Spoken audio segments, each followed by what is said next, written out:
Hello everyone and welcome back to the Great Book of Grudges. My name is Nathan and we're here with Nurgle. You see, they've had a bunch of new additions in the Thrones of Decay DLC. And what I want to do is go over all the units, talk about what they are, what they do, and how to use them in the battle, like we've done with the Empire and the Dwarfs.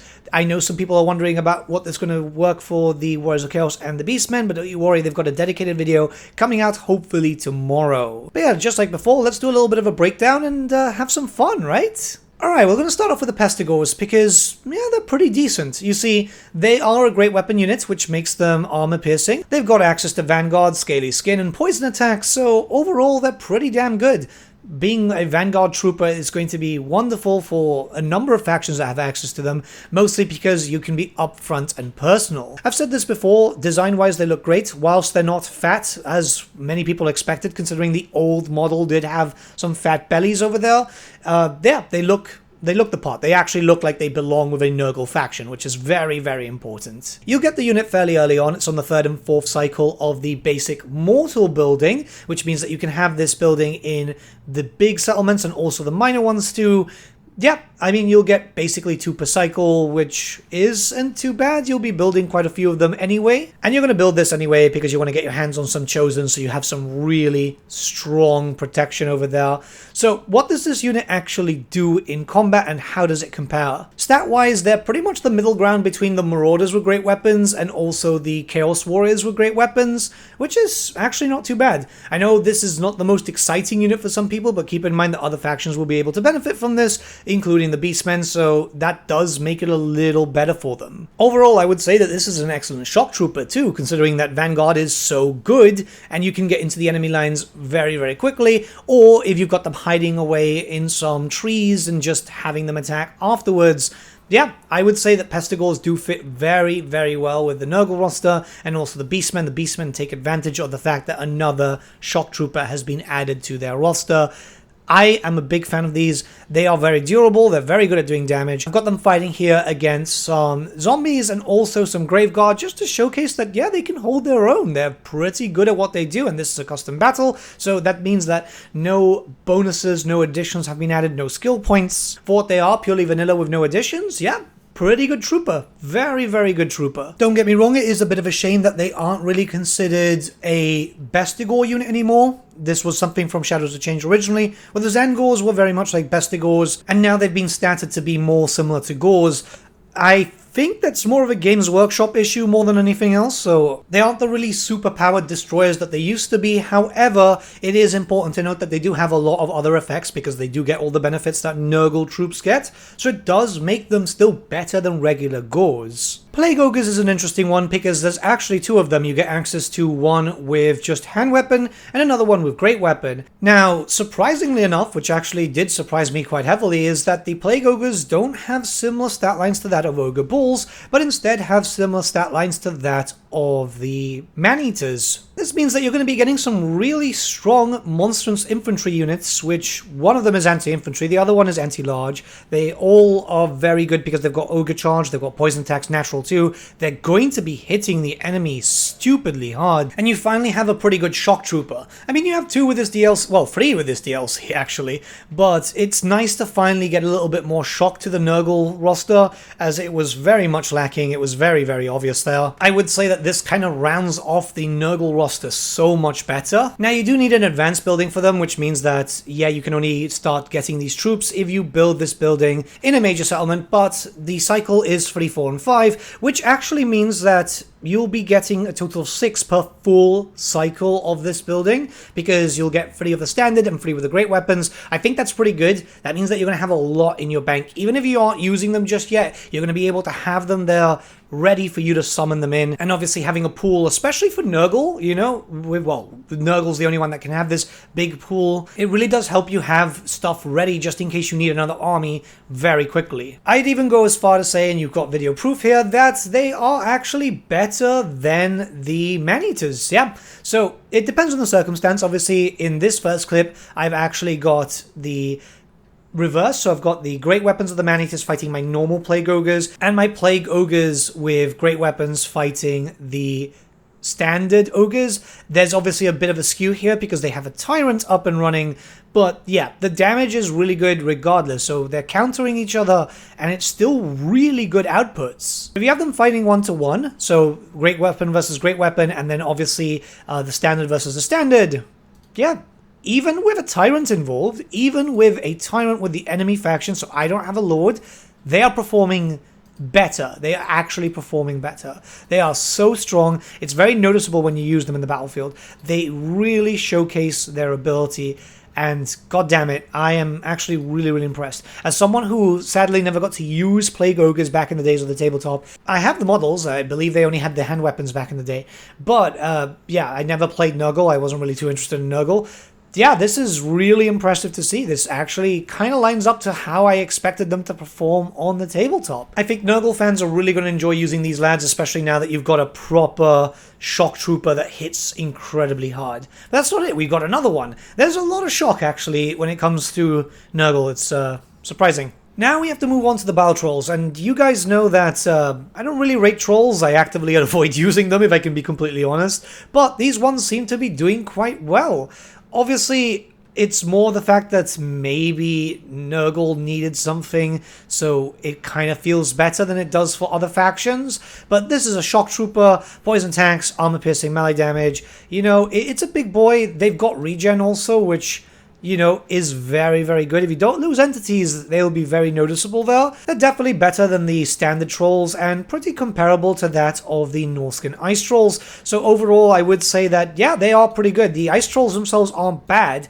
Obviously, again, with this, you know, they're weak to fire and so on, but yeah, as a trooper, they're pretty good. I'm not showing the stats of the trolls because trolls, right? They're very similar all around. The big benefit for this is that you do get the battle trolls in a basic military building. This is the same building that you'll be getting your chaos spawn from and your pretty basic flyers. As always, a reminder, make sure that you put the basic military buildings into minor settlements because, yeah, you know, that's pretty much the best way to just split up your buildings, as yeah, you know, your advanced military buildings are much more important, and then you can focus on getting your economy up. The trolls work well for what they are. I mean, yeah, you know, it's still a troll. They're not the good thing by themselves. You're not going to be using them literally by themselves. They're a shock trooper to hit the enemy from the side.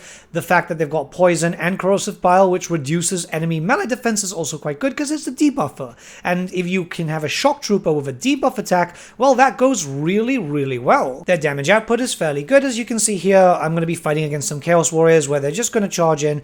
Having a decently good speed, like 54 speed, is really good for Nurgle, actually. So they move fairly quickly. They do slow down a little bit every now and then. But yeah, smash in, do a lot of damage, able to really hurt some Chaos Warriors, which are a pretty high standard troop, let's be honest there. So they do have some damage output. I imagine that having some Chaos Warriors fighting other Chaos Warriors, and then having the Shock Trooper come back through the back or through the sides is going to be much better, but it's there, right? It's there to be a supporter slash Shock Trooper. I'd say a unit or two could go really far for you in an army, but I don't know. If I'm comparing these to, say, for example, the Plague Ogres would probably be a lot better because the damage output is a lot better. Still good though. I might not like them so much, but then again, I've historically just never liked troll units.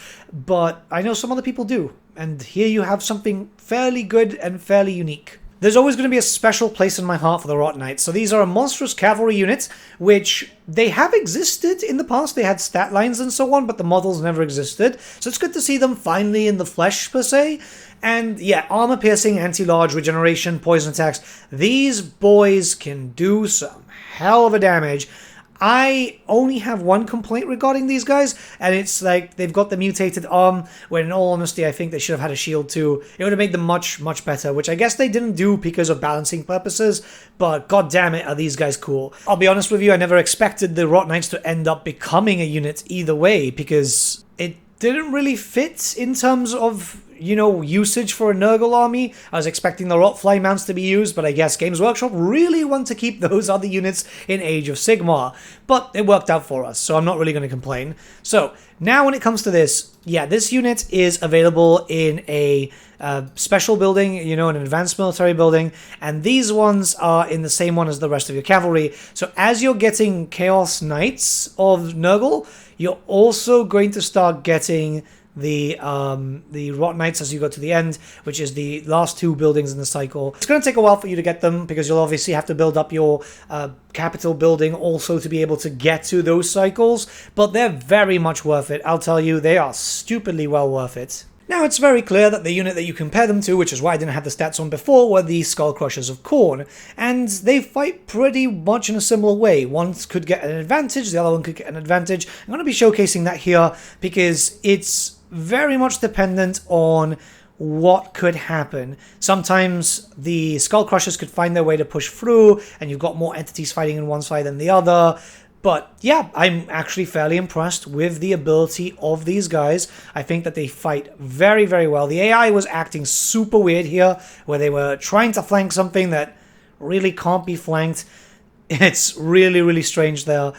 And yeah, just in general, they do a lot of damage. They really, really compare to that. Even though there's less armor, there's a lot of stat similarities, there's a lot of damage similarities. They do very heavy damage to Chaos Chosen also, as you noticed in this video. I'm trying to use different units because some people say that zombies wasn't fair, and yeah, I agree with you. And yeah, I, again, think that this is a really big push up to the power that Nurgle forces will have in their armies. You'll be able to get this with Festus too. It's nice to see more monstrous mounts coming in. Obviously, Tzeentch didn't have that. They have their Doom Knights, which is something completely different and works perfectly well on their own. But it gives me great feelings for the future when we eventually get some Slaanesh content and we finally get the Boob Snakes, because yeah, I want them to perform kind of like this, but be a lot faster, you know, because that fits with the theme. I like it. I'm very keen on this. This makes me really hopeful for the future. And now for the last generic unit, we have a monstrous entity, the Toad Dragon. So big boy, very, very big boy. Something that a lot of people weren't really expecting as a troop. To be honest, I was hoping for it, but then there was other troops that were kind of hinted. So yeah, I mean, seeing the Toad Dragon is cool. Scaly Skin, anti-infantry. It's a big boy. It does a lot of damage. It's a wall breaker too. So overall, it exists just to be a big powerhouse. It's nice to have something that is fairly fast at 60 speed. I mean, it's not a lot, but it's still very noticeable. And just have something that can break through enemy lines. It's got a missile attack also, which can be used before you get into combat. But just overall, it's awesome. Cool factor is a big thing here, and it does seem like Nurgle is getting a lot of cool factor with this DLC, which is actually quite nice. Cool factor is very, very important, and it doesn't get cooler than a Toad Dragon, which, you know, was an old Forge World miniature that was fairly expensive, right? Like, oh my god, was it expensive. But yeah, you can get this in the big building. It's the same one. It's in the advanced military section with the last 2 in the cycle, and that's alongside your Great Unclean Ones. Yeah, you'll be able to get free first cycle, which is actually quite good. I think overall, people are going to be quite keen on this big boy because it does take a while, but it is fairly worth it to use, at least in my opinion, because, yeah, they're not Dreadsaurians, but they do really pack a punch. It does struggle against big entities like, say, for example, the Dreadsaurian, but, yeah, if it's struggling only a little bit versus the Dreadsaurian, it's still very good to start fighting other big beasties. If you're thinking, oh, I want to do a full meme stack of this, yeah, it's doable. If you want to have just 20, well, Tamukon and then 19 Toad Dragons, it's possible. I believe Okoi has either done a video on this at this point or is working on one. But yeah, it's more than possible. Their damage output is really, really cool. They get much cooler, though, when you start seeing them fight other stuff like infantry units, because it's clear that they're very big for anti-infantry. You can see them fighting against some Chaos Warriors in just a few seconds, where, yeah, it just thrashes about. It uses its tongue to literally beat something to death. It's incredible. I am such a big fan of this. Toad Dragons are super cool. The Vomit attack is really, really fun too, which is the magic missile, which does a lot of damage. They are so cool. They're expensive to use. They're very, very expensive. Don't think that these are going to be cheap. But overall, Toad Dragons are probably one of the biggest things. Everyone's gotten something very large in this DLC. Obviously, they've got the Thunder Barge for the Dwarves and the Landship for the Empire, so they needed to have a centerpiece here. And this centerpiece clearly is there for a lot of the memes. Being able to get these with the Warriors of Chaos too, I believe, as a Chaos gift is also quite cool. You can't multi-stack them, you can't have loads of them in one army, but it's still, you can have a fair amount and you can do quite a fair damage with them. And lastly, we have technically 3 new additions. By the way, the visual issue with the staffs that you can see there, I've complained about. They said that they're looking into it. But yeah, we have the Chaos Sorcerer of Nurgle, which means you've got a generic hero spellcaster, fairly good armored. This means that you've got the Law of Death and the Law of Nurgle as a hero choice now. You've got the Chaos Lord of Nurgle, which means you finally have a full frontal melee lord, which it might not be the most exciting thing, but at least it gives you the option. And the third is the Rot Beast. So you see that the Rot Beast is now a mount option. This means that all your generic mortal lords and heroes of Nurgle will be able to mount up upon them, which is super, super cool, because at the end of the day, people want these types of mount options. They're very, very important, especially as it's theming. You know, everyone else has got the disc and everyone's got the Skull Crusher. It's a massive shame that we didn't have this before. And I was expecting a Rotfly, but once again, that I guess is staying in Age of Sigmar for some reason. It would have been cool to have both, don't get me wrong. But Games Workshop, got a Games Workshop. Yes, I have to complain about them at least once a video, right? It's part of the thing.